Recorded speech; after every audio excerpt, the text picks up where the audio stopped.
Bonjour tout le monde, partie 2 de ma vidéo sur l'effondrement, qu'est-ce que je peux faire. Sur la partie 2, je voulais aller plus dans ce qui était le concret, les actions, après avoir parlé dans la vidéo précédente de l'état d'esprit. Je voulais que sur celle-là, ce soit les petits gestes que j'ai peut-être pris conscience qu'il était bon de faire au bout de 8-10 ans peut-être, d'essais erreurs, de réflexion et puis tout. Ok, donc pour commencer, ça c'est que mon avis, hein.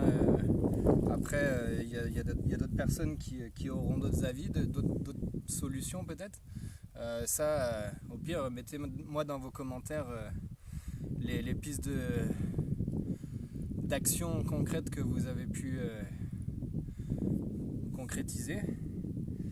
Alors en premier, je mettrais quitter les villes. C'est sûr que quand on habite en ville, on a, on va dire, le luxe du choix, de la concentration, du nombre de personnes, qui fait qu'on a énormément de choix au niveau alimentaire, au niveau culturel, au niveau des activités.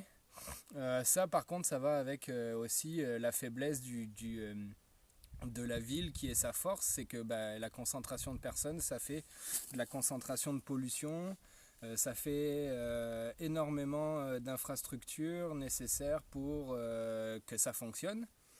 Être en ville en temps de confinement, de pandémie, c'est là où on voit les limites des avantages qu'on peut avoir quand tout fonctionne bien et des inconvénients quand ça fonctionne plus, que ce soit les poubelles, que ce soit la nourriture, que ce soit l'eau potable. On voit bien que l'agglomération de personnes au même endroit, quand on a des systèmes moins bien fonctionnels, en Asie on voit qu'il n'y a aucun problème, le nombre de personnes au kilomètre carré, c'est pas une faiblesse pour autant. Mais nous, dans nos sociétés occidentales qui se pensent peut-être un petit peu trop parfaites, un petit peu trop chauvines, on en voit les limites assez rapidement. Moi je pensais parce qu'en fait en région aussi, étant donné que moi en tout cas je suis ici au Témiscamingue, en région éloignée, dans les actions concrètes, il y a tisser des liens, il y a se faire un cercle de connaissances. Et en région, ici, on est vraiment très peu, on est moins de 20 000 personnes dans toute la région, qui est immense. Donc les liens se font plus facilement. L'entraide est déjà là en fait. Déjà, moi c'est un des points qui me rend vraiment optimiste et qui me fait être content d'être ici, d'être en région, c'est que l'entraide est déjà là, alors que tout va bien, alors qu'on est encore dans le luxe et l'abondance. L'entraide est déjà vraiment vraiment présente. Ça n'empêche pas qu'il y ait quand même des gens vraiment en besoin et démunis comme en ville. Mais je pense que c'est plus simple de se créer une communauté. Après, de mon point de vue en tout cas, c'est pas pour ça que c'est plus simple de faire prendre conscience aux gens. Mais on va dire que le coronavirus aide quand même assez facilement à la prise de conscience en ce moment-là, en tout cas de la nécessité d'avoir une autonomie alimentaire au moins locale, au moins à petite échelle. Donc dans quitter les villes, j'ai mis aussi avoir un travail constructif. Avoir un travail constructif dans le sens, moi j'aime bien, au niveau de l'effondrement, c'est Arthur Keller, moi je trouve le meilleur pour expliquer la chose. Lui, c'est ça qu'il dit, c'est que si vous n'avez pas un métier qui répare le vivant, qui crée de la biodiversité ou qui recrée, on va dire, pas de la nature, mais qui Ouais, qui aide les écosystèmes et la perte de biodiversité, c'est un des pires problèmes à mon avis auxquels on va être confronté, on s'en rend pas bien compte, on l'a pas sous les yeux. Donc avoir un travail en fait qui favorise pas le vivant, ça peut être ça peut être la façon de voir les choses aussi de chaque personne. Moi, j'étais apiculteur avant d'arrêter de travailler il y a 2 ans, 3 ans peut-être maintenant. Et c'était plus la façon de travailler en fait qui devenait de plus en plus industrielle qui m'a fait arrêter. Mais après, chacun y voit chacun y voit un petit peu midi à sa porte, on va dire. Je ne sais pas si c'est la bonne expression. Mais, euh, donc, c'est pas facile, hein, ça c'est clairement pas facile d'arrêter de travailler puis d'essayer de changer carrément sa voie, surtout quand dans le système actuel on s'est endetté pour faire des études, puis qu'on se rend compte qu'en fait c'est peut-être pas ça qui va avec nos valeurs de maintenant. Moi, ce que j'ai fait avant et ce que je fais maintenant est complètement diamétralement opposé en tout cas. Donc avoir un travail constructif, je pense. Après, c'est à chacun sa vision aussi, hein, mais je pense que le coronavirus révèle un petit peu les, euh, les emplois essentiels qui sont en majorité très mal payés. Donc, euh, donc je pense que ça, ce serait un petit peu la deuxième chose que je verrais. Dans les actions concrètes, un peu plus facile, ce serait d'arrêter la télé. Ça fait très longtemps en tout cas que tout le monde le dit. Arrêter la télé dans le sens d'essayer de moins être exposé à la publicité. Euh, on ne convoite pas ce que l'on ne connaît pas. Donc ne pas voir les nouveautés technologiques, ben, ça ne nous fait pas envie de les acheter. Ça c'est un petit peu la base. Après, ici au Québec c'est facile, la télé coûte tellement cher. Euh, En ayant encore des publicités, hein, on est capable de passer des soirées avec un film d'1 heure et demie et de presque y passer 3 heures tellement il y a des coupures publicitaires. Et si on veut une chaîne avec des films sans publicité, il faut encore payer. Donc moi ça a été une motivation facile. Je ne payerai pas pour regarder des publicités, ça c'est clair, surtout pas toutes les 10 minutes. Euh, Au niveau des actions concrètes peut-être un peu plus grosses, j'ai mis bénévolat. Ça va aller avec le fait de créer des liens dans votre communauté. Souvent, on est là, on a l'impression de réinventer le monde avec nos histoires d'effondrement et de prise de conscience, pour on essaie de créer des choses. Des fois, c'est bien de peut-être juste aller s'associer à des organismes qui fonctionnent déjà.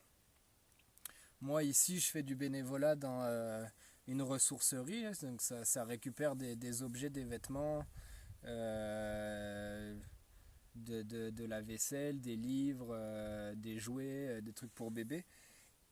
Et ils les revendent à prix modique en faisant don de cet argent hein, aux organismes communautaires un petit peu du coin.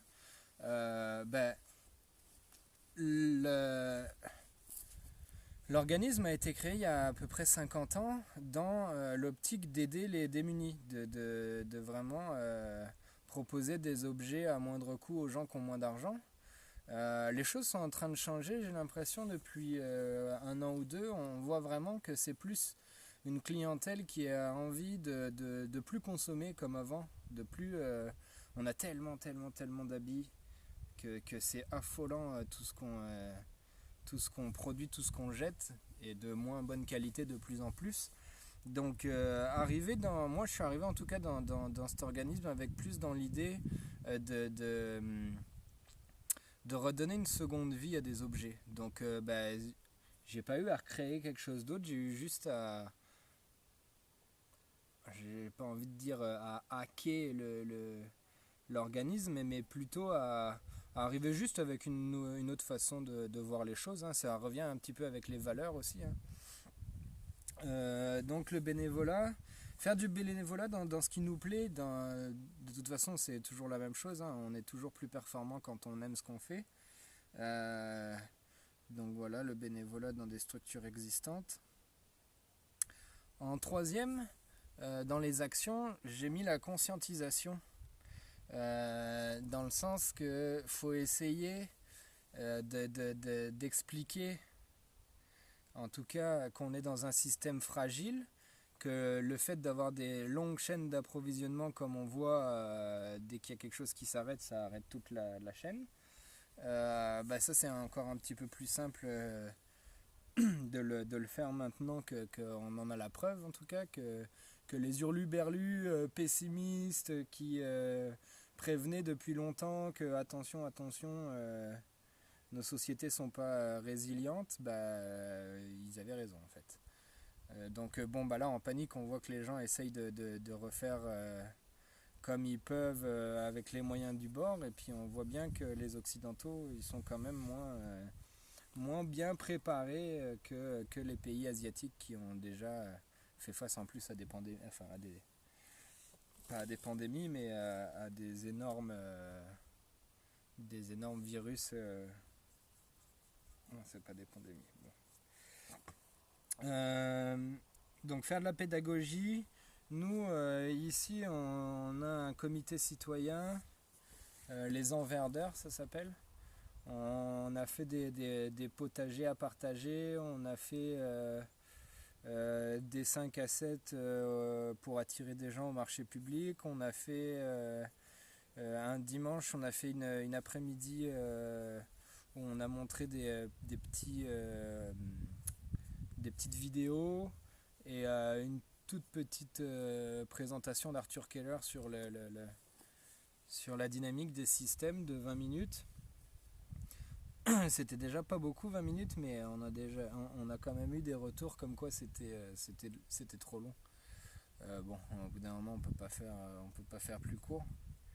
On peut pas faire des petits clips de rap, quoique ce serait peut-être une bonne idée. Mais donc des soirées journées visio débat pour un petit peu parler de ça avec la population. Souvent c'est des choses qu'on n'entend pas dans les médias, les risques systémiques et puis la fragilité un petit peu de nos sociétés.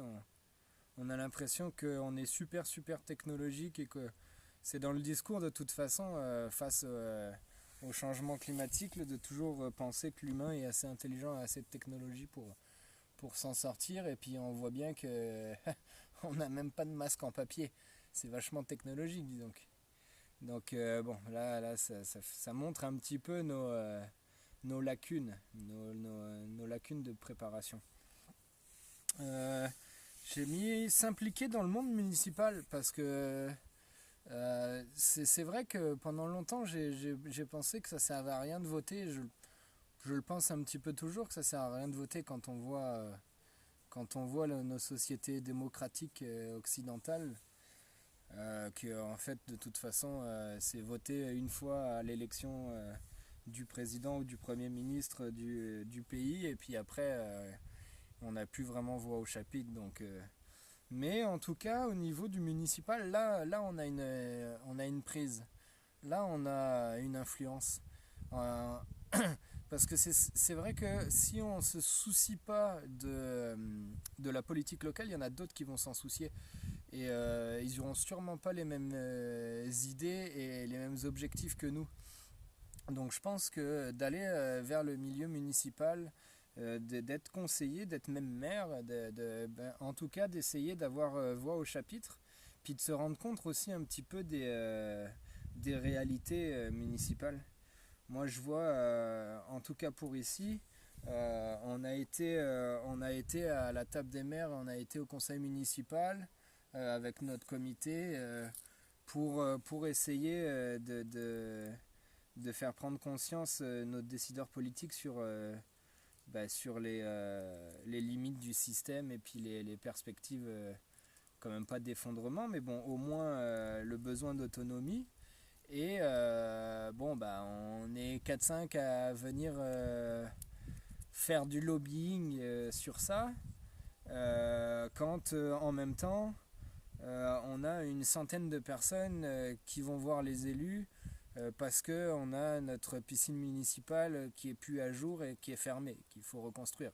C'est un projet de plusieurs millions de dollars, je sais pas. Mais bon, en tout cas, qu'est-ce qu'on qu'est-ce qu'on a comme prise sur le milieu politique en étant 4-5 hurluberlus à aller expliquer que c'est la fin du monde face à une centaine de personnes qui vont demander d'avoir une piscine qui est quelque chose de très utile hein, pour les personnes âgées, pour les personnes handicapées, pour tout ce qui est exercice dans l'eau, c'est très bon. Hein. Je suis entièrement d'accord avec ça, mais je pense qu'à la sortie à la sortie de l'épisode du coronavirus, je ne sais pas si ça sera encore la piscine, le dossier principal à mettre en place en région. En tout cas, moi, j'irai plus vers de l'autonomie alimentaire.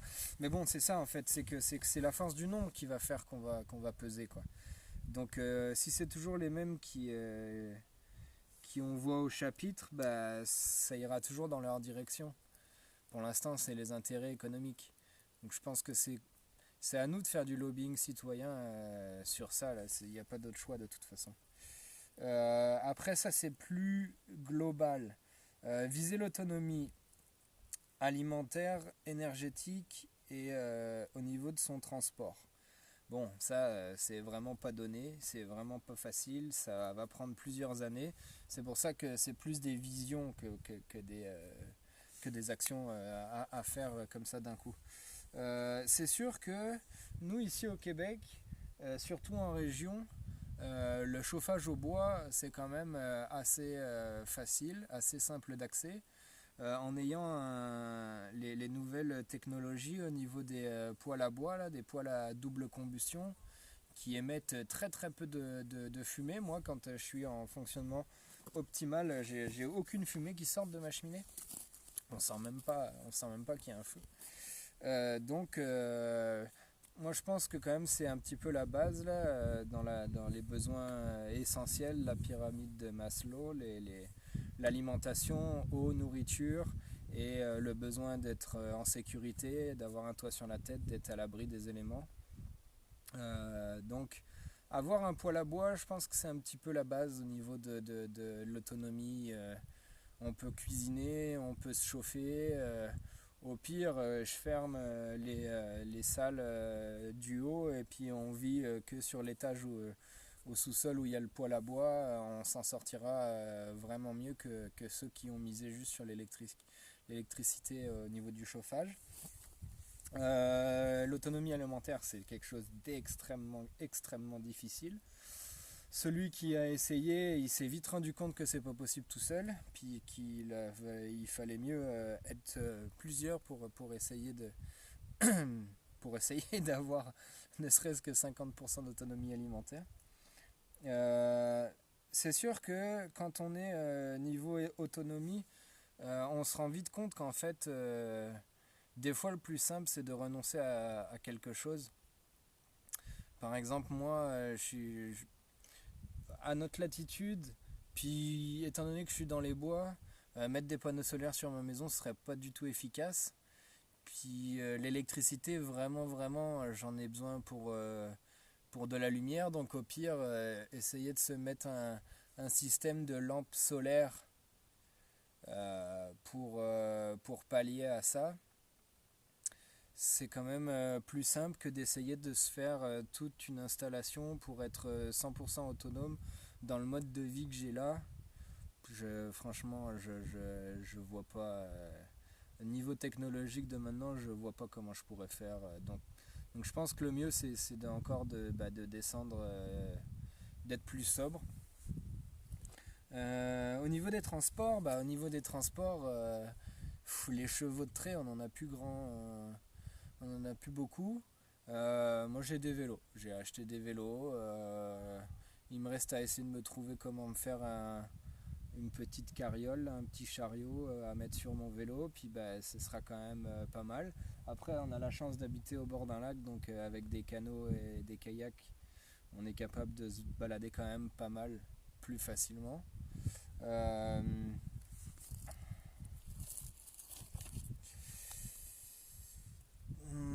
ouais, niveau de l'autonomie, ouais, poêle à bois, l'isolation, ouais, c'est ça. Ça, l'isolation, je pense que si on a de l'argent et la chance d'avoir un bien immobilier à soi, je pense que c'est la première chose à faire.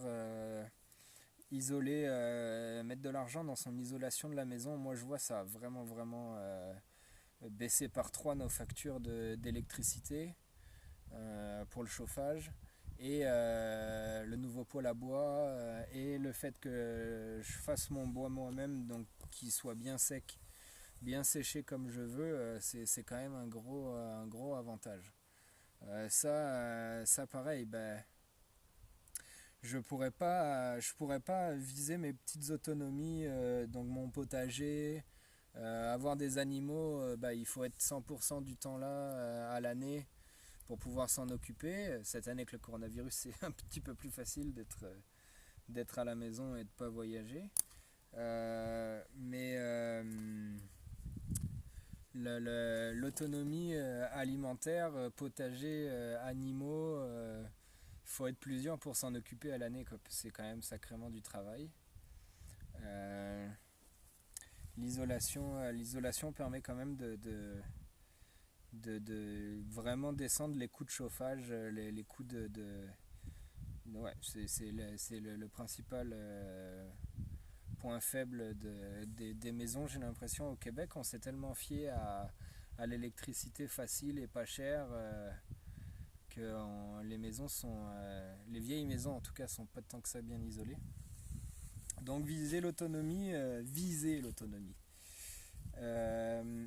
Après les liens ça irait dans le sens que un petit peu de s'investir dans le milieu municipal et puis dans le bénévolat pour créer des liens, pour créer peut-être essayer d'amener les gens sur ces perspectives d'effondrement ou en tout cas de besoin d'aller vers une société plus sobre énergétiquement et, euh, et en biens et services en y arrivant par d'autres chemins que peut-être d'y aller frontalement et faire peur à tout le monde parce que tout le monde a à chaque fois tout le temps peur quand on parle des perspectives d'effondrement.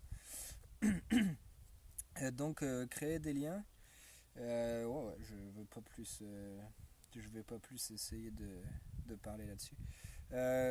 Donc, dans le truc de partager le savoir aussi,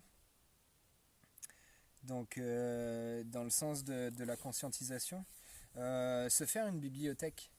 Se faire une bibliothèque ou au moins, si on est plus porté à avoir des documents en PDF ou quoi, soit les imprimer, soit les garder sur plusieurs disques durs et d'avoir un moyen d'alimenter un ordinateur disque dur pour pouvoir les lire. Moi je préfère les livres quand même, puis c'est assez simple, bah pas en ce moment, mais je veux dire il y avait encore quelques mois en arrière. Les gens ont tellement plus de place et voient tellement plus de valeur dans les livres que c'est très très simple de se faire des belles bibliothèques. Moi, en étant bénévole à la ressourcerie, on en voit des livres, on en voit passer. Sinon, il y a plusieurs endroits comme les marchés du livre d'occasion, puis les centres communautaires. Enfin, en tout cas, il y a plein d'endroits où il y a des gens qui récupèrent des livres que les personnes se départissent, puis qui les revendent à prix modique. Moi, j'aime bien les sélections du Rider Digest. Au niveau de la compilation de savoir, je les trouve vraiment, vraiment, vraiment, vraiment très, très bons. En fait, ouais, se faire une bibliothèque, c'est plus se faire une bibliothèque de savoir.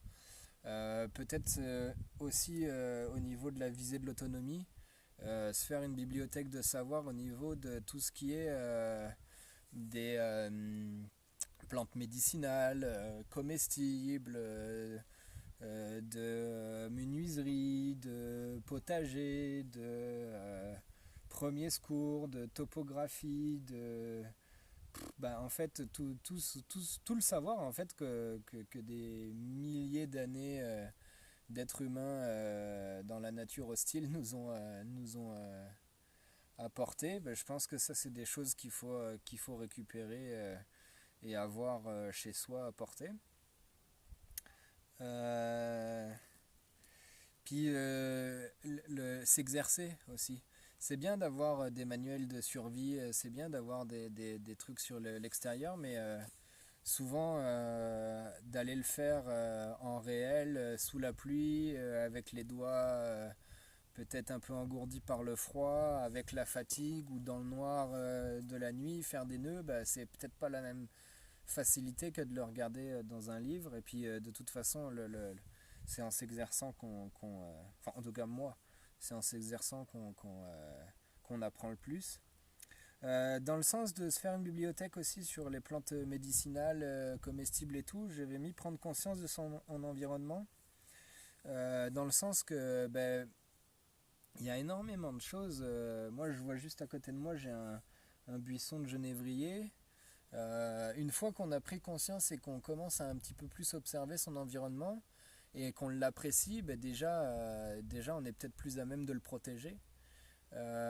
Puis il y a tellement de choses dans la nature qui ont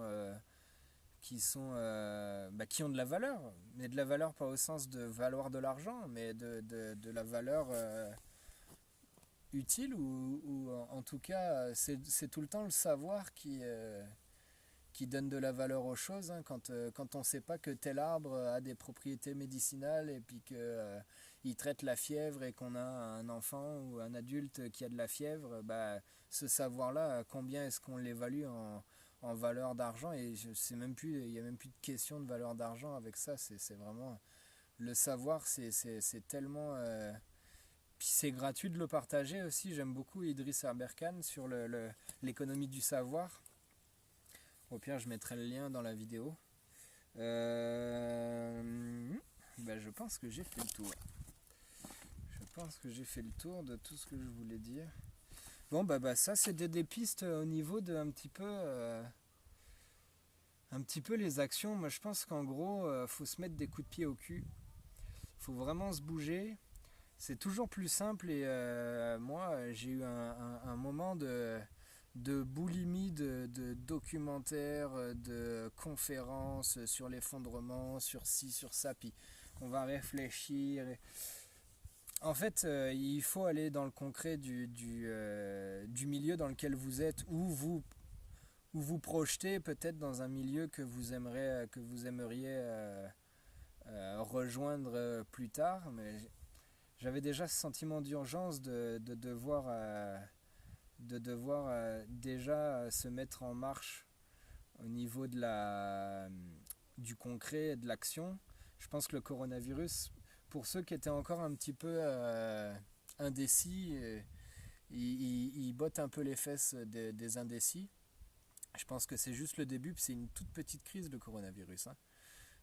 C'est une toute petite crise au niveau mondial. Si on regarde le nombre de personnes que ça va tuer comparé à ce que la montée des eaux, les sécheresses, les invasions de criquets même, qu'on n'entend même pas en Afrique en ce moment parce que c'est loin de nous, on est tellement occidentalo-centré qu'on ne se rend même pas compte que l'effondrement est déjà, c'est déjà un processus de toute façon. C'est pas comme dans les films d'Hollywood, quelque chose d'abrupt. Donc je pense que il faut. En fait, on n'a plus le choix. J'aime bien la conclusion d'Arthur Keller. Ça, j'ai pas besoin de vous mettre des liens. Regardez un petit peu tout. Peut-être que si je mettrai un lien sur une de ses conférences que j'ai vraiment aimé, où il dit, ben, on n'a plus le choix. On n'a plus le choix. Ça y est là. C'est notre génération. C'est à nous là. C'est à nous d'y aller là.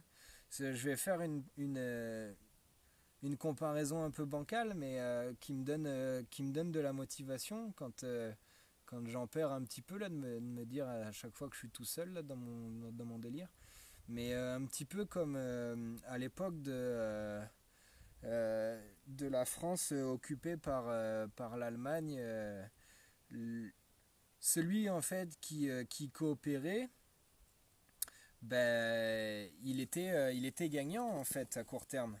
Il pouvait refaire son business, il pouvait continuer son entreprise.